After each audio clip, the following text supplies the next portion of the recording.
Very good. Okay, everybody, I'm back. I'm sorry for the brief interruption. We had some technical difficulties starting the show, but we appear to be working now. I hope that you people are able to restart and get online and listen to this. If not, it will be in the archive. It's just one of those nights that technology got to us. Who knows, maybe the rain got to the technology. We're going to talk tonight about James Okon's new book. Well, I don't have that scrolled down enough to see it. The Lost Secrets of Maya Technology. I've read the book. It's very in-depth. I would have to say, in my opinion, and of course I'm no expert, that this man is something of an expert or an authority on Maya technology after reading his book. And we got a lot of things here to talk about tonight. So, James, how are you doing? Just fine. And I'm glad to be with you tonight. Well, I'm happy to have you here, and I apologize for the slow start, but unfortunately, I don't think any of us has full control over technology and when it's going to do a boo-boo on us. So, we're going now, so let's get this here show on the road. And why not to break the ice with everybody? Don't you let everybody know, basically what got you interested in Maya technology in the book? Well, my interest in Maya technology started when I became interested in archaeology. I think it started as a boy. I grew up here outside of Atlanta and played in the Civil War trenches and found bits of rusted armament and spent shell and shot. And that started my interest in history. Well, now it's archaeology because 50 years have passed since then. And then I had a high school teacher who taught history, but he didn't teach about Charlemagne and Napoleon and the typical kind of history. He taught about occult languages and extinct languages and lost civilizations. And that whetted my appetite for the kind of archaeology that was more mysterious, the lost civilizations like the Maya. And later I took some time off from my job after college and went to south of the border to Mexico and spent almost a year living amongst the ancient cities and amongst the people who were descendants of the Maya, and became very interested and felt a kinship to the technicians and engineers and scientists that built that great civilization that did so many things in science and in technology. So that was the beginning. Now, I got to tell you, from reading your book, they were, real geniuses there, and they really had a unique way of surviving, but we can go into that. I was noticing here in your book, you mentioned Maya city-states. Can you tell us a little bit about them? How are they like or different from our city-states? Well, the city-state had its most familiar location was in Italy that we could probably think of, with Venice and Florence and the big city-states that went out. And while they were in the same body of land, the Italian peninsula, they had their own entities. They had their own power and their own political realm. The Maya did it the same way. They had about 50 different city-states that had their own polities, their own area. They're big cities with the hinterlands, with the agricultural areas around them. And the reason they lasted for nearly 3,000 years as a civilization is that I think these city-states were independent entities, not really big, maybe 40, 50, 100 square miles in area, and they counterbalanced each other. And nobody ever became really big and took over all the rest of the guys like the Roman Empire, Egypt, the British Empire, or even the Aztecs.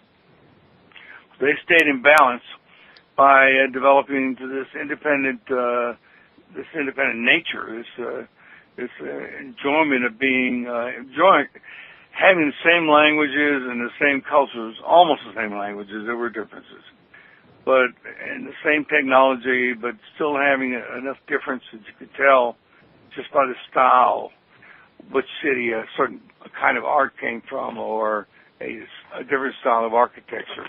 But I think that was what kept them as an entity for 3,000 years. Instead of somebody coming from the outside and, with the barbarians at the gate syndrome, or having them collapse from within. It lasted until Mother Nature had a big blowout in the 9th century and actually put an end to the civilization. Yeah, I was reading about that in your book. Heck of a way to go. Especially after that long of being there. I mean, you'd think that, people would be like, whoa, what's going on? Yeah, I always thought about that. Like, this is a long drought that was the final, Mother Nature's final slam on Yucatan. And everything was in balance. And technology brought water to the cities and storage and methodologies for agriculture that enabled them to get 4 times the yield from the land that they would get using conventional methods. And what this did was enable them to build a huge population, like 15 million people, in an area that should have been more balanced out at 2 million people. So when the big drought hit and water became scarce and then disappeared, and of course without water you don't have any agriculture, so without food and water it quickly became a disaster. Oh yeah, a wasteland.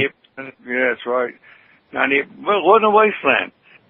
It was like some kind of a bomb that would kill all the people but leave all the buildings completely intact without any damage. The people abandoned the cities. Survivors went out and lived in farms and villages and pulled themselves up by their bootstraps. But the cities were never reoccupied. It takes a lot of effort to run a city. And they were never occupied by any other culture, so the jungle took over their cities. And it was the only occupant there until the Maya culture was really rediscovered in the middle of the 19th century, about 1842, when John Lloyd Stephens and Frederick Catherwood wrote their book about the lost civilization in Central America and Mexico. Okay. Now, I was also going to mention to you that you mentioned in the book about their mathematical system. I was wondering if you could tell us if it was better than our mathematical system, and if so, how was it better? Well, it wasn't better, but it was better than any other mathematical system. Better than the Romans, better than the Greeks, better than the Egyptians, because you could do all the functions with their mathematics. But it was a really brilliant system because you could do so much in such a small space. For instance, it was what's called a positional system, and only use 3 characters: a bar, a dot, and a shell-shaped symbol 0. And by the way, they invented the number 0 and used it as a mathematical number, not just a placeholder, but a mathematical number for everybody, including the Hindus who discovered it and gave it to the Arabs who passed it on to the Europeans 900 years after the Maya had independently developed that number. But when you did Maya math, everything had to be in a whole number. And you're going, well, that's okay. And it was okay for everyday life, as long as you started with something that was a single unit or 1. But when you started calculating the periodicity of the sun around for one annual orbit, for Venus or Mars or Mercury, you had to, because they didn't have decimals, you had to actually run it out to several orbits, maybe 10, 15, before you got the whole number. And then the way we got the decimal number, then when we say like 585.93 days in an orbit of Venus, well, we divide, and we have the decimal numbers, the base 10, while theirs was base 20. And that was a weakness that I think, because I'm a mathematician, but other people, if you were just doing regular math and didn't have any decimals, you could be just, if you balance your checkbook out to $1, you'd be happy, all the time. So they didn't have a decimal system, but they could multiply, divide, add, and subtract, which was with these three symbols. Okay. And, I thought that was really pretty good, and I think the Sumerians had their own as well. But I think the Mayas had theirs first, didn't they? It's about parallel. Sumerians were around 1600 to 2000 BC. And I didn't know this until I started getting interviews. I mean, I had to go look over the Sumerians. But that's about the time the Maya were in their pre-classic period, and they had developed mathematics, but not the zero. The zero came around 300 BC, which is about the time the Sumerians ended. But yes, and the Babylonians had a concept of zero, which was not the same. It was also a placeholder, like in 100 with two zeros and 1,000 with three zeros, and didn't get involved as a point of departure between positive and negative. In the positive numbers, you're on one side of zero as a number, and the negative numbers are on the other side of zero as a number. So yes, there were other civilizations that developed zero, but the Maya did more with it. Okay. Hello? I'm still here. I'm sorry, I noticed something and I had to stop and think a minute. Okay. Now, one of the things you wrote about extensively in your book, oh, wait a minute, sir, before we go on, I forgot to mention this earlier to the people at my website. A lot of you may not be able to get into chat. There's a whole entire new room. I had to do a last-minute emergency room from somewhere else because my web host had upgraded to PHP 5.3, and my chat room was not compatible with it, and it crashed on me. And I went and put up an emergency chat room. If you listen to this in the archives, you'll understand what's going on at that time. We're working on getting that fixed. Also, if anybody wants to know a little bit more about James and his book, they can go to www.theoldexplorer.com. And since you people are usually used to asking questions in chat, if you're listening, even though the chat room is a different one, it's 832-632-7904. And if you scroll down where the chat room used to be, the old one, you'll see what I have as new chat. You just type in a nickname into the box and then press the enter button to start chatting, and I'm already in there. So you don't need a password, you don't need a registration, just type in a nickname and hit enter and you should be in. Okay, James, I want to apologize for that. About an hour or two before I was due to call you, my web host decided to do an upgrade, and, well, you know how that's sometimes not compatible with everything. I understand. So, at any rate, getting back to the book where we were at, like I said, you had written extensively about their unique water system and, why it was necessary. We know from your book, they had a huge issue with water, but I thought maybe you'd like to tell my listeners in your own words about their system and why the system was necessary. That's a good question, because in the book we talk about all these really amazing inventions like cement and the structures and their tools, but the methodology, which was a really basic need was water for drinking and water for agriculture. And they had a double whammy. They lived in an environment. A seasonal desert was caused by the dry season. So you had 6 months of really dense rain when you got, a huge amount of rain, sometimes 10 feet in that 6 months of period. And then you have barely 20% of that rain during the next 6 months. So what you find is you could actually die of thirst in the middle of a rainforest that had lots of lush plants, etc., because there was no surface water. There was no lakes or rivers. There were some, but very few. I don't want everybody to say, I remember seeing a river there, but there were very few and far between, and there was no surface water because the platform of the Yucatan Peninsula in Mexico and Guatemala is made out of karstic limestone. It's a porous limestone. It's got like 40% porosity. So when rain would fall during the rainy season, it would go right into the ground, and it's a very thin topsoil up there, 3 feet, and then would be absorbed directly into the rocks and down into this big aquifer, this groundwater system they had. And there would be no surface water. So the only way to survive, the Maya technicians found, and engineers, was to develop systems that collected water during the rainy season, and you could use it during the dry season.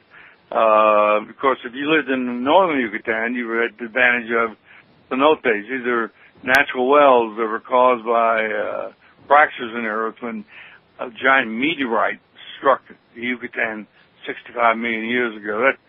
That's a famous meteorite that wiped out the dinosaurs. That's the theory, and it seems to be a pretty good one. But it also developed methodologies for the northern lowland Maya to live, to have water. These wells over the years, over the millions of years, dissolved the limestone and went right down into the aquifer. And they could then retrieve water. Another way they did it, second, was to build underground cast-in-place concrete reservoirs called chaltuns. And they would build, each one would hold like 40,000 liters of water, and you would build as many as you needed for your city or your town. And all the buildings and all the plazas and all the hardscape, the landscape, would slope downward to these different individual collection bases called chaltuns, and they would be stored until the dry season when they were needed. And the third one was the open reservoir, where large open, let's call them lakes, were developed by collecting the water. And this was done where they actually shaped the ground in the city and sloped all the ground towards these reservoirs. And the buildings also were shaped with slopes, so that everything on in the reservoir. So during the dry season, this system had the ability to use check dams and flues and all kinds of other hydraulic systems to divert water into the fields so they could be used for agriculture and also used for potable water for the city. And they were very clever, and it was a brilliant system until Mother Nature came with the drought and dried everything up. Well, the one thing that comes to my mind is they had no problem with any water going still or stagnating. That's a good point, and I knew you'd bring that up. And they were great. With the chaltuns, you can imagine what water was like after being underground in a dark place for 6 months, and it would be pretty turbid, as it's called in business. It would be green and brown and have all kinds of kind of like an unclean swimming pool. Yeah, right. Bacteria, etc., growing in them. Except it wouldn't be as green because it was all underground. So what the Maya developed were these systems of filters.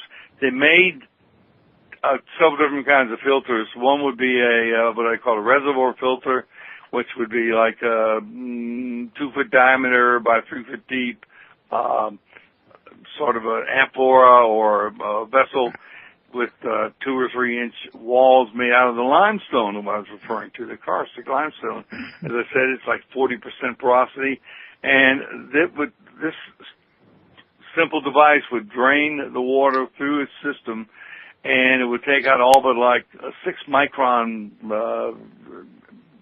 bacteria. It wouldn't stop a virus, but they didn't have many viruses, but it would actually turn out clean water. And then there was another kind of filter called the microfilter, which, that's what I call it anyway, which was shaped like a cone or a bomb. They were 3 feet long, and they were cylindrical with a point. And they were used in series over a large pool of water, and they would drain water through the filter down into a receptacle or another pool area, and it would have taken all the turbidity out of the water, all the bacteria and all the growers and the plants, and made really clear water. Okay, well, sounds pretty good. I mean, we're barely doing that today, ain't we? Well, that's right. We're using systems that we're trying to clean the water. We don't clean it up as well as those water filters did, and but they are using some of the Maya routines in cities of up to 100,000. They're using water lilies as an organic plant growing in the water reservoirs like the Maya did, and they have an ecosystem that actually cleans the water by its own biotic system, which is more advanced than we could go into right now. It's a 5-minute speech, but they use water lilies and the reservoir filters and the microfilters in a brilliant way. Well, it sounds like they did for sure. Here's one of the first things that got my attention, even more than the water thing did, and that really got my attention, was the fact that you said in your book they had concrete highways much like ours. Can you elaborate on that for everybody, kind of give them an idea, just how elaborate these highways were? Well, we had the highways made of paved concrete. We had the tall buildings, multi-story buildings and pyramids. They were made with cast-in-place concrete, very similar to Portland cement that we use today. Cement is the most popular building material in the world now. And, of course, for the Maya, when they discovered this, which was like 300 BC, Europeans discovered how to make cement in 1821. It was patented in England. That's a long time. That's 2,000 years difference. And they go, well, why didn't they? Oh, wait, the Romans had it. Well, the Romans did have cement. They made it into concrete. But it was a natural cement that they dug in the ground, took from the ground in the places near Mount Vesuvius and Mount Etna. And it was a natural cement that was found there, and it lasted, well, until it ran out. And but the Maya developed a methodology by using timber into the shape, a cylindrical shape with a cylinder down the middle. I mean, a cylinder, they left a cylinder in the wood formation. They would pile up wood as a firewood and put the limestone raw material on top and set a fire into the middle of this cylinder. And it would start burning and lowering the temperature, increasing the heat. And the low temperature would draw in cool, oxygen-rich air from the outside and cause the fire to burn hotter, and then the cycle would keep repeating until flames are shooting into the air some 100 feet vertically, and the temperature grew to around 1,400 Celsius. Now, wood burns at about 400 to 500 Celsius, so they had up 3 or 4 times the burning temperature, but that was enough to cause limestone to melt, and when limestone melts and cools off, it becomes cement, clinkers. They just grind up these, or smash or ground this these clinkers or masses of melted limestone, and they would have cement. So a lot of the Giza pyramid is made out of limestone. I mean, made out of cement in its original form. No, not Giza, but there's an argument over that. Okay, about if they used block or they used limestone. But I'm talking about the Maya. Okay, yeah. I was just making a comparison. I'm sorry. Yeah, well, no, but there's an argument going on right now about did they know how to make cement? And it's been around for a long time. And if they use a different method, they use ground limestone, which is not burned like we do ours to get cement, but they use a sort of a natural polymer they got out of the mud in the swamps to mix with the limestone to make this is a theory, okay? But I'm not an Egyptologist, so I can only tell you what I read in the archaeological news. But we'll stick to the Maya tonight. Oh yeah. I went a little far afield. We talked about Sumerians, but we're in the Yucatan. Okay. Now, also another thing that you mentioned was the bridges. I wonder if you could tell us a little something about their bridges. Well, most of my bridges were little bridges to get across streams, etc. If they had them near a city, or there were structures were made, parts of buildings or parts of the city, small bridges in architecture or in structure. But they had a couple places where they had some mid-span, 50-foot bridges, 30-foot bridges where they span with wood. But the big one, the longest bridge in the ancient world, was built by the Maya at the city of Yaxchilan across the mighty, I call it mighty because it's 300 feet wide during the dry season and 600 feet wide during the flooded rainy season. This is the Usamasita River at the city of Yaxchilan. And the city is located in this huge oxbow in the river. It forms a big omega.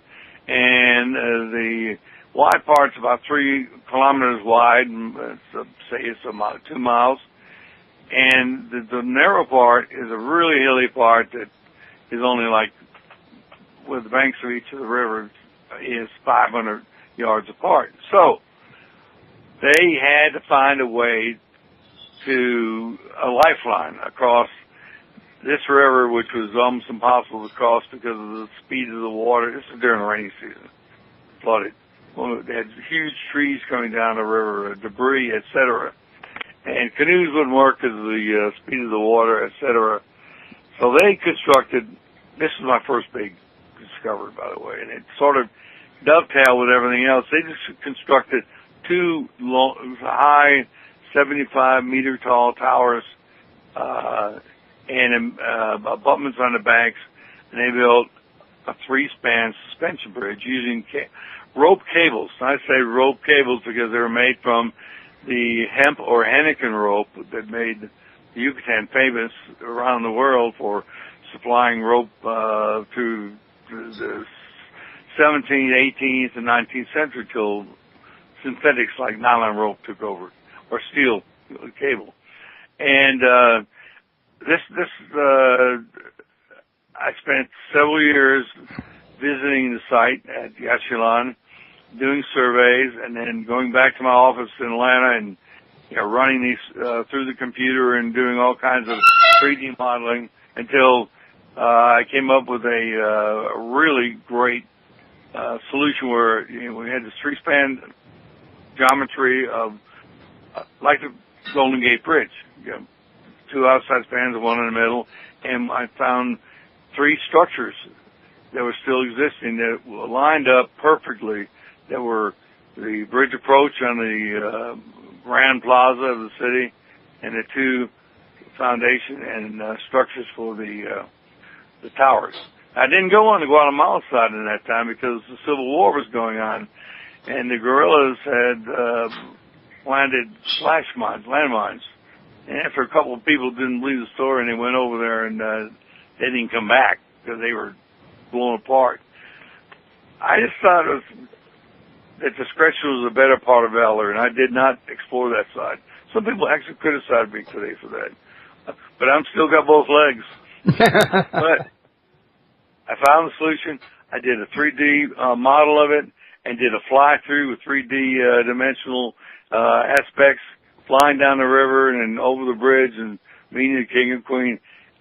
It was good enough for the History Channel to use for production, and use all my software and all my computer data. So it was a real find. But it was declared the longest bridge in the ancient world, because the longest bridge before that had been a stone structure somewhere in Europe, and the next time a bridge was longer was the center span was 63 meters. The next time a bridge was longer was 1377 in Italy, when they built a bridge across the Addo River. So I feel real comfortable that I'm proud to have had that discovery. And the great part was all the parts of the bridge were something that they had made, like the cement, like the composite structure between cement and stone, the cables and the high strength materials, etc., that they use in other parts of the bridge. I had found all these independently on other structures, but on this particular project, this big bridge project, they put it all together, and it was a mighty bridge. Probably a project that took them a long time to put together, wasn't it? Yes, it was. I would say it took them, well, they had to put together almost every year, because in that climate, with the rain and everything, since the ropes were made out of vegetable matter, they had to replace them every year. And I use that as the guys down in South America, because the Inca are still building those rope bridges. They don't need the towers. They just hang them from one side to the other, and they don't have the big, strong ropes. Little strong ropes. So the Maya could get by with a 6-inch diameter bundle of ropes, while the Incas have to use a 3-foot diameter bundle of ropes made from straw and grasses. So the technology of the Maya was much more advanced, because they had better materials. Maybe it's just not just the materials, it was brain power, it was their cognitive thought process that enabled them to do this. Well, it sounds from your book like they had a lot of cognitive brain power. And a lot of time. Remember, they started back 2000 BC, and by the turn of the millennia, first one, we went to the last one 12 years ago, but the first one, they were already, well placed among the sciences and the technology that we describe in the book. And this hasn't been, it's amazing that more people, archaeologists are just picking up and realizing that the proof I have in the book about the tools and the cement and the structures and the bridge and everything are real. And even I get calls about the boats that they made, okay? And nobody's ever put this together as a single work. I will be giving a lecture a week from Monday at the Famous Explorers Club in New York. I'm really proud of that. I'm going to announce, like it hadn't been announced, I'm going to announce all these discoveries. I got them working on a PowerPoint, which is probably more splendiferous than it has to be. But hey, I'm in the same podium that Admiral Byrd and Admiral Perry and Edmund Hillary, who climbed Everest, and Neil Armstrong and Sally Ride, the two late astronauts, stood on and talked to the same club. So I look forward to that. Is there a website to that to their meeting, or is there people go to buy their tickets and stuff? Yes, it's on their website right now. That's the explorer.com. Explorersclub.com. Let me look at that. Wait, I got it right here on my Explorers Club. Yeah, what? Two places. You can find it on my website, which I've already given. That's theoldexplorer.com, or it's on. That's just the Explorers. No, www.explorers. That'll get it. I see it here now at the. You don't think about these things unless you got to think about them. So anyway, the Explorers Club is www.theexplorers.com, or just put the Explorers Club in your Google and it'll go right to it. And just click on events and you'll find the talk, which is on the 24th, New York City, lecture series with Jim Okon. That's my real name, Jim Okon. So I'm looking forward to that one. Okay, would this be the Explorers Clubs at www.explorers.org? That's it. Okay, I Googled that while you were talking, and now I'm going to paste that in the chat room. Yes, there's actually a post with the name of the email and the telephone numbers where you can call for a reservation. Sounds like a winner to me. A lot of people might be wanting to attend that. And where's that going to be at again? It's on 70th Street in Big Apple, New York City. The name of the talk is Exploration and Discovery of Lost Maya Technologies. And I will be there. I will be talking about what we're talking about right now, the stuff in the book. Well, speaking of the stuff in the book, the next thing I was going to bring up to you were the Mayan tools that you talked rather in depth about, especially their sculpting tools. They seem to be pretty high quality, didn't they? Absolutely. And let me tell you what led me that way. I drew a blank in my own mind when I thought about Maya tools. And I was at the site of Yaxchilan in 1989 when a chap flew in to the airstrip by the name of Felipe Kleinfelter. And Felipe is a sculptor, a well-known sculptor. If you're into big sculptors, he sculpts stone, etc. And he and I were sitting around having a couple around the campfire at night, and he told me he was in there looking for Maya tools. And I said, God, I didn't go. And I'd seen all these incredible sculptures on the facade of buildings, and just the stelae and the statues by themselves, etc. And I said, I hadn't even thought about that. It's like, gosh, because archaeology never mentions how the Maya developed these beautiful facades and carvings out of stone that was, sandstone, limestone, and andrite, which is a igneous material like granite, hard. And they actually believed that the Maya had used flint tools when the limestone was soft and could carve all these beautiful three-dimensional and delicate structures, carvings out of this, soft material, which is, in truth, if you ever find something that's that soft, it hardens up in like 24 hours. So it would take 3 months rather than 24 hours to carve one of these elements.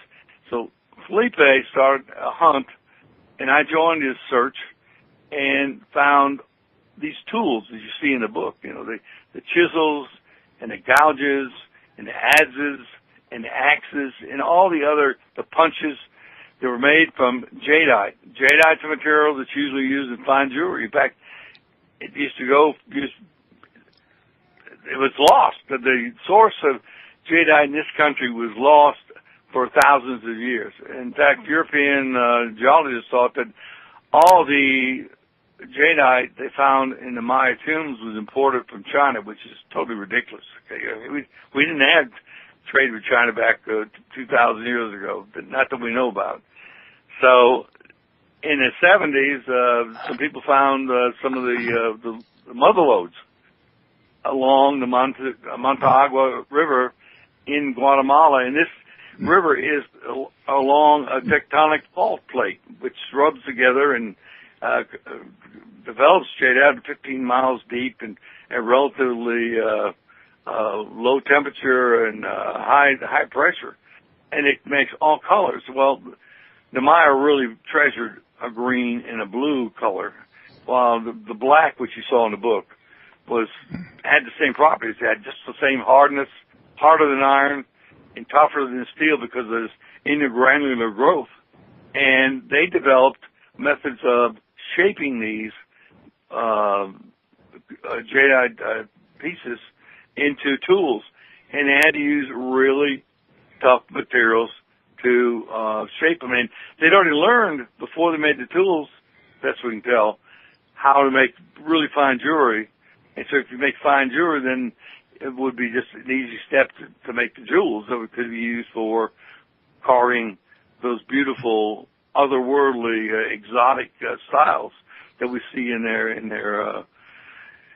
book of tricks. So they were just unbelievable. And the tools, we started collecting them, and you found them in markets, you found them in museums, you found them in private collections, and people would sell them to us, so they didn't know what they were. And there you see them in the book. And archaeologists call me or email and ask me, are those real? I said, absolutely. Go to this. I had a fellow where Kleinfeld lives. He lives in Austin. And that's one of the biggest hotbeds of archaeology in the country at the University of Texas. Plus, we got a few other centers for research in the Maya culture. And we turned the archaeological world on its ear, not only with the bridge, but with the tools that they use to make constructions, sculptures, wood carvings, anything you could dream of. And these tools were, I don't do it in the book, but I do it in this slideshow I'm putting together now, this PowerPoint. I take modern tools and compare them side by side with the Maya chisels and the Maya gouges and Maya adzes, and they're unbelievable. I picked some real good Maya stuff. I picked some modern steel tools that look very similar. I mean, that's more proof. My publisher cut about 50 pictures out of my book. I had an agreement to do 100, and they said it was their business, and I didn't need this picture. I didn't need that one. Well, one of the pictures was a comparison with modern steel chisel and the shape and the Maya chisel. So I'm glad you're interested in that, because that is a valuable part of the book. Yeah, and you also covered the next question while you were at it about your friend who sculpts with Mayan tools. Yes, he does. He actually, that was his hand in the photographs, sculpting and showing how some of the smaller tools were used with wooden handles or haps, and the other ones were big enough to use as a handheld chisel. And he's quite a guy. Yeah. Now, I was going to mention also to you and my listeners that one of the things I realized while reading your book was how little I actually knew about the Maya. I mean, sure, everybody got to hear about Maya in 2012, and there's tons of material about that. But and their calendar skills, unequaled by anybody else's. If the stories are correct, which you didn't cover the calendar because you had so much other material to cover, I'm quite sure. But, I mean, yours was one of the most in-depth and most educational books for anybody that wants to know more about the Maya and how they lived day to day and, what kind of knowledge they actually had. And, you've shown in your book very clearly that it went far beyond calendar making and astronomy. Exactly. And I make the point, when you got a bunch of really elite scientists, and let's face it, they were, okay? You had mathematicians, you had astronomers, you had people that were doing calendrics, and the scribes, the writers. And then you had the sculptors. You've developed an elite set of people that needed mansions. They needed better buildings to do their work in, et cetera.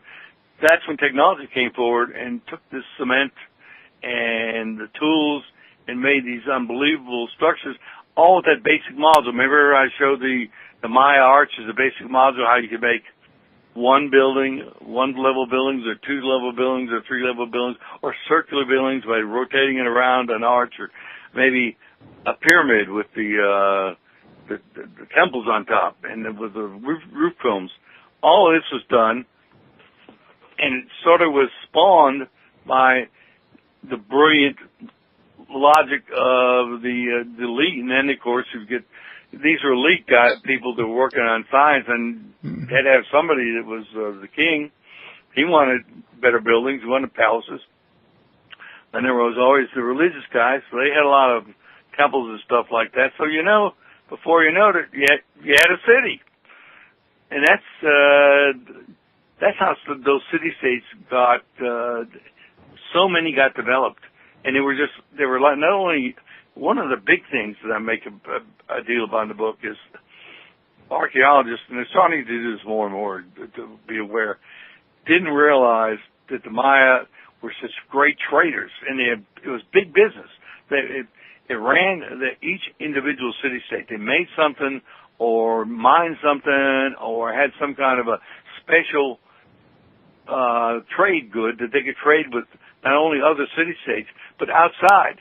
They had these big canoes, these cargo canoes that were 60 feet long that they could carry 24 tons of equipment, of trade goods down the coast all the way out across the Caribbean to the islands and down the coast of Central America and up north to Mexico. Well, they called northern Mesoamerica, Mexico. That's where the Aztecs developed eventually. And I say eventually, they didn't come around until 300 years after the Maya collapsed. So there was no parallel civilization. The Maya still existed when the Aztec came, but they were living back in small villages, and they were still a bunch of tough guys. They were still able to write. They could write and keep their books up right until the time that the conquistadors came. They were literate scribes and intelligentsia. They could read the writing and copy the books. These are paper books. It's like if they were from the period during the collapse, it would have been 600 years old when the conquistadors came. So they copied them. They were made out of a paper made out of a bark from a fig tree. But most people don't know, and I just have barely mentioned this, there's so much, that the last Maya citadel, the last city fell in 1697, which is 150 years after the Maya states in the northern part of the Yucatan fell. They were independent until 1697. And that links us, the Americans, the United States of America, right to them, because at that time we were a colony of England. Harvard was already 63 years old. Yale was going to be, started in 7 years. I'm going, this is amazing. We are connected. And they're part of us, we're part of them. That's interesting. Now, I was also going to ask you... Makes you think. Pardon me? Makes you think. I said it makes you think. Yeah, that's true. I was going to ask you, though, don't you have another show to do after this one? Yes. Would you like to tell my listeners about this show so they'll know where to go catch it at? And when? Well, I'm really sorry for being caught off guard with you, but it's Lillian Caldwell. And I just have her name down here on my schedule. And I'm sure you could... Google it? You could Google that. She will come up, because everybody that, like yourself, you're easy to find, Joyce. And I do not know, you've been really good, and you've asked really good questions, and they've been about the Maya and their technology. You haven't asked me once about extraterrestrials coming in and coaching them how to do math, or, what's going to happen on 2012. No, that's this year, on December 21st. That's good, too, because you may not like it. They don't like my answers, because they're not what what I call the woo-woo people expecting. The Maya, the current Maya living in the Yucatan, just think it's another day, and they look at it as a great tourist opportunity.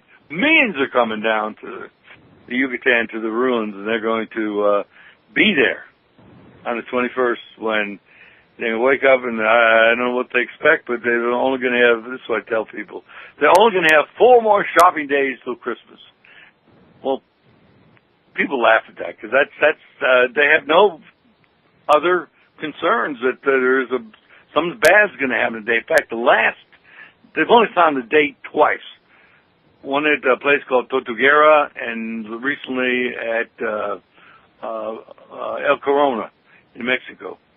No, that was Guatemala, El Corona. The last one, the person says, on this date, which is 21st of September, he shall come down and get dressed. Well, he is a minor god. Well, there's nothing else in the cella except that, because the rest was decayed. Well, we didn't. He's getting dressed for a party or what? Because that is, by the way, the 21st of December is New Year's for the Maya. That's the night for a party. And the last one, which was found at La Corona only a few months ago by Stewart, was a king from Tikal who was writing after a recent defeat that this will not stop us from being a realm that will live the period, which is, the 13.000, which is the end of that calendar round. And after that, we start all over again. Just like we did in 1999 turned into 2000. So that's sort of like a new millennium for them. But, I didn't really need to ask you about that because it was in your book when I read it, where you stood on it already. So. Well, I'm thanking you. But what time is your next show? That's at 9:30.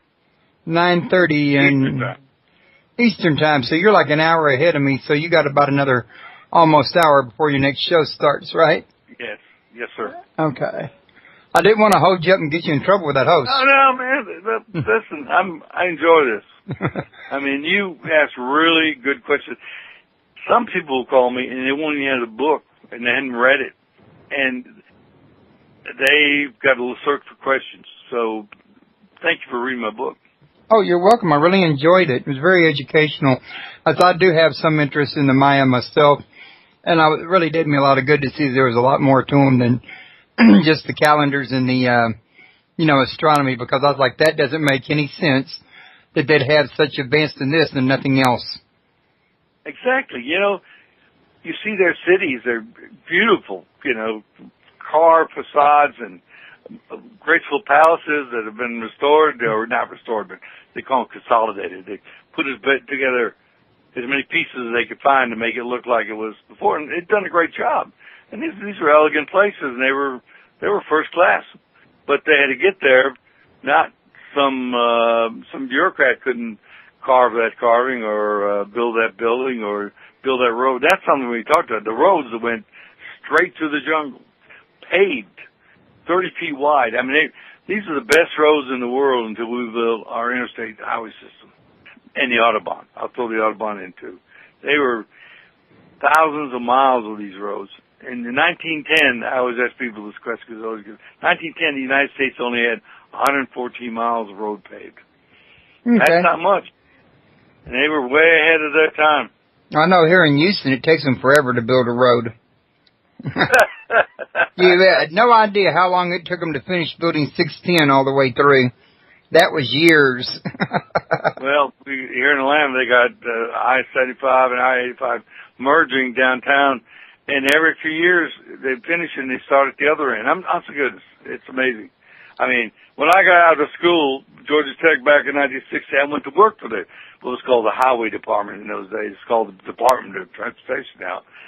And I started working on the first round of downtown superhighways.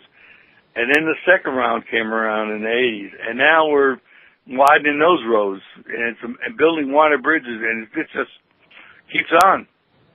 Hey, and you look at, and the roads are crowded. I took a cab from the Hyde downtown Houston 2 weeks ago and went in that single lane down the middle, that express lane. So it scared me, but that was a good idea. I really liked the day I saw the construction still going on. Okay. Well, listen. Go ahead. I'm sorry, I thought you'd finished there. I apologize. I was going to start, so I see it's a minute till the hour, so you're going to want to be signing off. Right. Well, before we do, real quick, I was going to say that on page 133, I saw a picture of one of the Maya houses, and, well, I got kind of surprised by the picture because reading your descriptions of their technology and their buildings and concrete highways, I would have expected a picture of at least like a log cabin or, you know, something more modern than that. And I was wondering, why do you suppose they didn't have something better in the way of residences?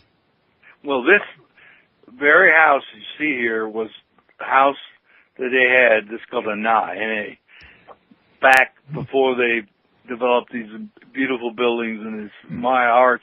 But if you look at the cross-section of the building with straight sides and it's sort of an arched top that's covered with thatch, it's palm or grass, it's the same structure that they actually build out of stone. And it worked. They figured this worked. It's like you've seen Egyptian architecture. The columns go up and they got like flowers at the top that sort of, you know, seem to meld with the ceiling. Those are actually copies of the thatch columns they used to use that actually took root after the trees, the limbs that they used took root and had branches growing out of them, and they were sort of pretty, I guess they figured, and they copied them in their architecture. And here, this house is still used throughout the Maya area in some areas. But look at the sides, okay? We've got vertical sides that allows air to blow through, and the door is generally open, and the roof is very easy to build because they have hurricanes there, which we know about. And this house, if it blows down, and it's very light, it doesn't really, not many of these actually blow down in a hurricane, but they're easily replaced. So there was a lot of thought going in, thousands of years of thought going into this instead of building a stone house with a timber roof, because they had plenty of timber around. They could have made, and plenty of stone, because the whole area was covered with well, yeah, that's what I was thinking. And I think they also had the ability to make brick if they could make concrete, right? Yes, there's one site called Cocamacho that is really bizarre. It's the only place in all the Maya zone that uses brick. And they use brick for all their buildings, their temples, their pyramids, and everything. That's the brick. They had a lot of clay there. Now they didn't have a lot of clay in the other part of the Yucatan. The soil you see in that photograph is only about 3 feet to 4 feet deep. Below that is limestone down 3,500, 4,000 feet to the next strata, another material. So they didn't have much clay to make bricks out of in this area, in the general part, but they did to the north towards Comacacho. So they did make brick. Okay. Now, there's a lot of mysteries about that too. I was also thinking, did they have actual contracting crews that would come out and build homes for hire? That is another good question. Construction was one of the biggest industries, and these buildings were built out of stones. People say, well, how did they move those big stones? Well, they didn't use big stones. If you look at the buildings I took all the photographs, by the way, and I'm really proud that I've gotten a lot of credit for them. So you see the stones are not real big. They're like 120, 125 pounds apiece.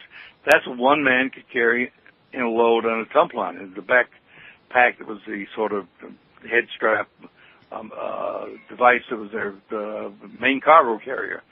And they would have a central area like a plant where they would make the blocks and make the decorations for the buildings, and they would ship these by carrying them by porters from the plant to the city or town that was going to build a building, and they'd lay them out on the ground. And there's been some sites opened up where there was actually, they stopped work.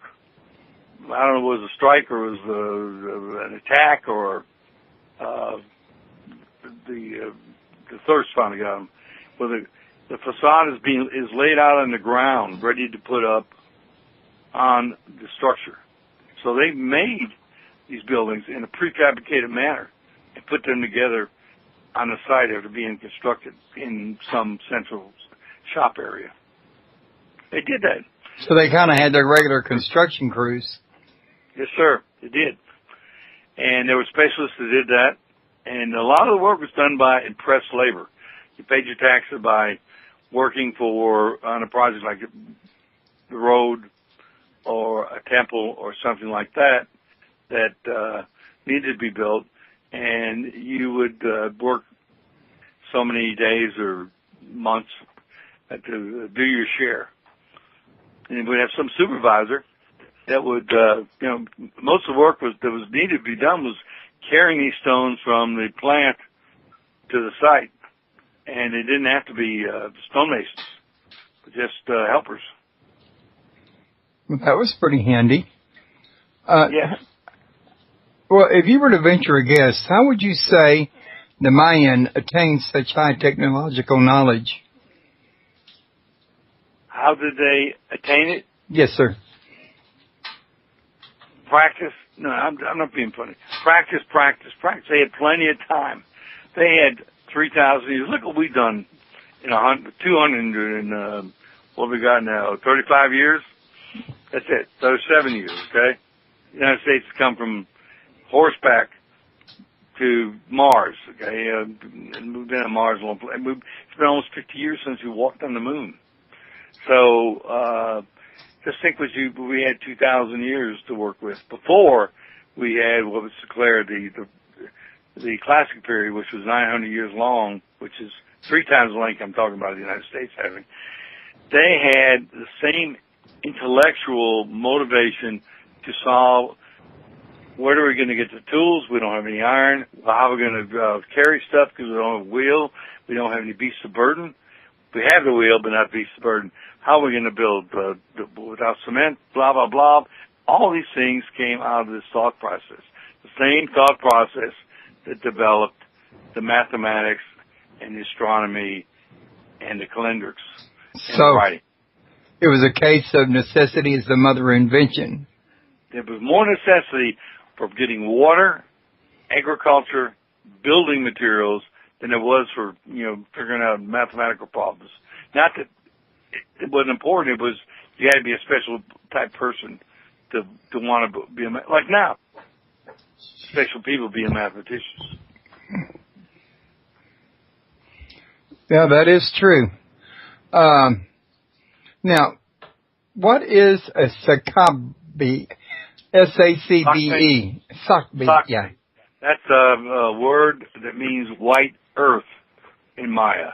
The cement, the white roads, I mean, not white earth. The roads were made with cement that was made through the process we talked about. And the cement was used to pave the roads. And the roads were white. And this was great because they were, elevated above the jungle floor, 30 feet wide, real concrete. In some places, still lasting. Okay, and it was white and had a crown on it that acted as a drainage surface when it rained. But this white surface allowed a 24-hour roadway. It was white, so it reflected moonlight, it reflected starlight, so the porters and travelers could travel during the night as well as the day. So they were called white roads, Sacbes. And the plural is Sacbeab. As you listen to Maya for the night. They sound like a very clever people. Oh, yeah. One of the things that you were really appreciative of where the Mayas are concerned, at least that's the way I took it reading your book, was the fact that they didn't have to use dray animals. Can you tell us, the listeners, a little something about the benefits of not having to do that? Well, first of all, they didn't have dray animals because they weren't unavailable. The horse and the camel actually were from North America. I mean, they were actually, they were derived from this area as far as their evolution. and there was two herds. One went north over the Bering Land Bridge into Siberia, where they were domesticated and turned into the power for all the kingdoms, the Romans and the Egyptians, etc. And the southern herd stayed in North America and Central America. Something happened. It's called the Halcyon extinction. We lost all our big animals. I mean, mammoths, saber-toothed tigers, ground sloths, horses, and animals. Something happened, and nobody knows what it is, but it was some kind of a event that caused all the big animals to die. It wasn't man. There was more animals than man. Man couldn't kill off all those animals. Anyway, we wound up, we being North America, South America, etc., not having any beasts of burden. And so the Maya had to make do. They didn't even know a beast of burden existed. And when it came time to figure out how to carry loads and how to build buildings and how to just transport anything, they had to use their own brain power and their own kinetic energy. They developed this head-strapped and backpack system called the tump line. Now, other cultures have the tump line, but it was like what's called comparative studies in archaeology. That it was time to invent that thing, and they invented it, and they were able to carry 125 pounds, their own weight, they were able to carry their load. That term is from the mule teams days out west, 22 mule team borax and stuff like that. The way you figured how many horses or mules you needed in a team was you figured the load and you divided the weight of the horses into it, which is like 2,000 pounds, and that was how many horses you need, so they could carry their own load. And so the Maya could figure that out too, and they would do it with a backpack. And now, using a backpack, they didn't need grain to feed the animals. They didn't need to concentrate energy to pasture or groom or water the animals. The men grew their own food, and they watered themselves and they groomed themselves. And they didn't need that part of the economy to go into labor for taking care of animals. And the other thing is they didn't need to use their very valuable grain surplus. They had a surplus. This is what made them rich, because they could trade it to other parts of the Maya realm. And a real comparison with what happens is when the United States went from animals, mules and horses, etc., in the 20s and 30s, and we went from having to feed horses into having to buy gasoline, 40 million acres of farmland went from grain into food for human beings, which boosted the economy tremendously because we became, export nation for food. The Maya would have been the other way around. They would have taken 40% of their grain, which was their total surplus, and maybe they had three buckets. They had the grain it took to feed the farmers, the surplus to feed the city people, the scientists and the elitists and the priests and all the other people living in the city because they couldn't farm because they were all city workers, and we had the trade. Well, they would have devoured the trade and part of their elite feed, and that would have really messed everything up because it would have just, in the supply and demand that they lived by in trade, that would have really screwed everything up. So that was a good question. Yeah, I thought it was very interesting when I read about it. Is there anything that you would like to, tell my listeners about that I maybe didn't think to cover? No, you covered it all. I'm really pleased. Okay. Well, did you have any last-minute thoughts for everybody? Yes, I'd like everybody to buy a book. And you could order it online at Amazon. It stays in the top 100 ranked. Sometimes it's in the top 10, and sometimes, like today, it's in the 50s. But as long as I'm in the top 100, that means that books are selling. And buy a book, and the pictures are great. The drawings by me also are great, and I'm really proud of it. It's an excellent book. I read it myself, folks, and he's got some really nice pictures in there, too. Also, if you scroll down, you'll see his... Hang on a second, please.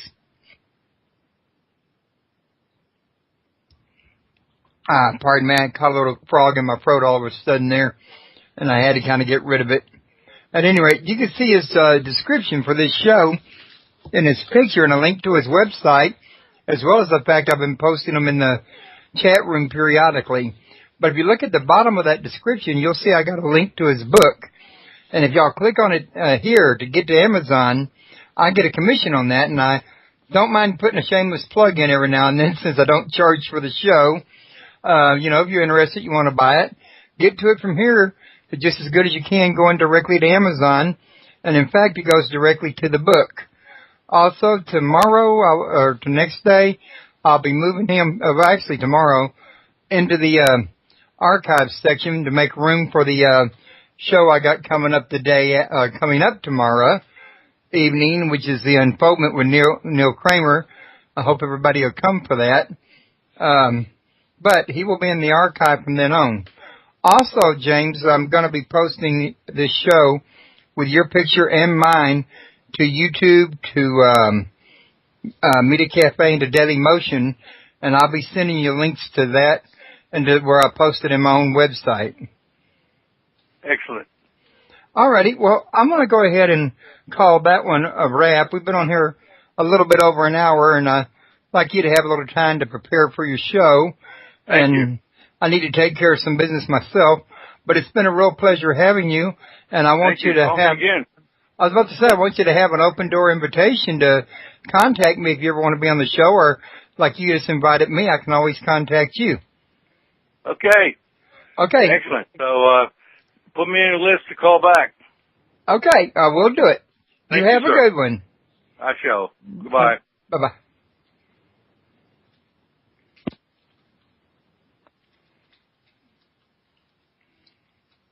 Okay.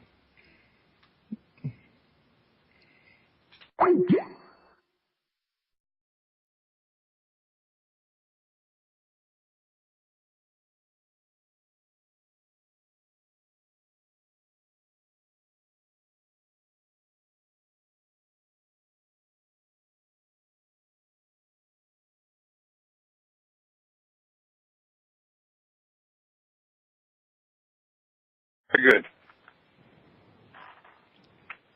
Okay, everybody, I'm back. I'm sorry for the brief interruption. We had some technical difficulties starting the show, but we appear to be working now. I hope that you people are able to restart and get online and listen to this. If not, it will be in the archive. It's just one of those nights that technology got to us.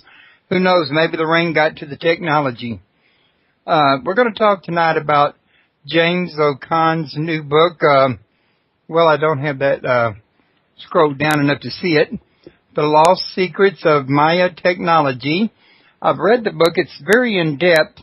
I would have to say, in my opinion, and of course I'm no expert, that this man is something of an expert or an authority on Maya technology after reading his book. And we got a lot of things here to talk about tonight. So, James, how are you doing? Just fine. And I'm glad to be with you tonight. Well, I'm happy to have you here, and I apologize for the slow start, but unfortunately, I don't think any of us has full control over technology and when it's going to do a boo-boo on us. So, we're going now, so let's get this here show on the road. And why not to break the ice with everybody? Don't you let everybody know, basically what got you interested in Maya technology in the book? Well, my interest in Maya technology started when I became interested in archaeology. I think it started as a boy. I grew up in the same languages and the same cultures, almost the same languages. There were differences. but and the same technology, but still having enough difference that you could tell just by the style which city a certain kind of art came from, or a different style of architecture. But I think that was what kept them as an entity for 3,000 years. That somebody come in from the outside and, you know, with the barbarians at the gate syndrome, or having them collapse from within. It lasted until Mother Nature had a big blowout in the 9th century and actually put an end to the civilization. Yeah, I was reading about that in your book. Heck of a way to go. Especially after that long of being there. I mean, you'd think it, you know, people would be like, whoa, what's going on? Yeah, I always thought about that. You know, like, this is a long drought that was the final, you know, Mother Nature's final slam on the Yucatan. And everything was in balance. And technology brought water to the cities and storage and methodologies for agriculture that enabled them to get 4 times the yield from the land that they would get using conventional methods. And what this did was enable them to build a huge population, like 15 million people, in an area that should have been more balanced out at 2 million people. So when the big drought hit and water became scarce and then disappeared, and of course without water you don't have any agriculture, so without food and water it became quickly became a disaster. Oh yeah, and, a wasteland. Yeah, that's right. Well, it wasn't a wasteland. It was like some kind of a bomb that would kill all the people, but leave all the buildings completely intact without any damage. The people abandoned the cities. Survivors went out and lived in farms and villages and pulled themselves up by their bootstraps. But the cities were never reoccupied. It takes a lot of effort to run a city, and they were never occupied by any other culture. So the jungle took over their cities, and it was the only occupant there until the Maya culture was really rediscovered in the middle of the 19th century, about 1842, when John Lloyd Stevens and Frederick Catherwood wrote their book about the lost civilization in Central America and Mexico. Okay. Now, I was also going to mention to you that you mentioned in the book about their mathematical system. I was wondering if you could tell us if it was better than our mathematical system, and if so, how was it better? Well, a unique way of surviving, but we can go into that. I was noticing here in your book, you mentioned Maya city-states. Can you tell us a little bit about them? How are they like or different from our city-states? Well, the city-state had its most familiar location was in Italy, that we could probably think of, with Venice and Florence and the big city-states that went out. And while they were in the same body of land, the Italian peninsula, they had their own entities. They had their own power and their own political realm. The Maya did it the same way. They had about 50 different city-states that had their own polities, their own area. They're big cities with the hinterlands, with the agricultural areas around them. And the reason they lasted for nearly 3,000 years as a civilization is that I think these city-states were independent entities, not really big, maybe 40, 50, 100 square miles in area, and they counterbalanced each other. And nobody ever became really big and took over all the rest of the guys, like the Roman Empire, Egypt, the British Empire, or even the Aztecs. They stayed in balance, by developing into this independent nature, this enjoyment of having sat here outside of Atlanta and played in the Civil War trenches and found bits of rusted armament and spent shell and shot. And that started my interest in history. Well, now it's archaeology because 50 years have passed since then. And then I had a high school teacher who taught history, but he didn't teach about Charlemagne and Napoleon and the typical kind of history. He taught about occult languages and extinct languages and lost civilizations, and that whetted my appetite for the kind of archaeology that was more mysterious, the lost civilizations like the Maya. And later I took some time off from my job after college and went to south of the border to Mexico and spent almost a year living amongst the ancient cities and amongst the people who were descendants of the Maya, and became very interested and felt a kinship to the technicians and engineers and scientists that built that great civilization that we did so many things in science and in technology. So that was the beginning. Now, I got to tell you, from reading your book, they were, real geniuses there, and they really had